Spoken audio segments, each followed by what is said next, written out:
How dare you, you blood-sucking worm! Bellowed the undead ogre, Zulnar. He held the vampire extremist high above him, the vampire's legs dangling in the great hall of the Vampires Guild. This group of vampire supremacists had just been handed over to Zulnar. They had abducted and murdered the family of a visiting lord. The other criminals were shackled and kneeled before the huge undead ogre. Members of the Vampire Guild Council had come to watch justice be done, despite harboring these men for days. Like all things in Nazai, a deal was made. In this instance, the extremists lost. Did you really think you'd get away with this, that my lords would not know? All who visit Nazai visit our shores under the protection of the Corpse Kings. Your treason requires only one form of response. The vampire tried to speak, but Zulnar tightened his grip around his throat.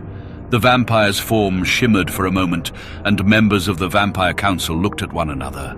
Trying to change form into a bat? Or maybe mist? You'll find that's impossible around me, little bloodsucker. Ogre magic is something quite special, even for Nazai. The vampire was hissing with what was left of his breath, his eyes pleading with members of the Vampires Guild. But they shunned him. They knew the moment they had killed those visiting diplomats, they were as good as dead. Truly dead. The Corpse Kings would have stopped at nothing to punish them. Had the guild protected them much longer, the Corpse Kings would have reduced their guild hall to ruins and put every member on a pike. They had before, and they would again.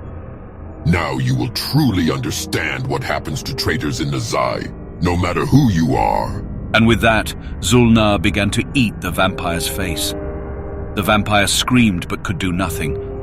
Zulnar tore the flesh from the vampire's face, and once he was done, tore the vampire's head clear off his shoulders, sending him into true death.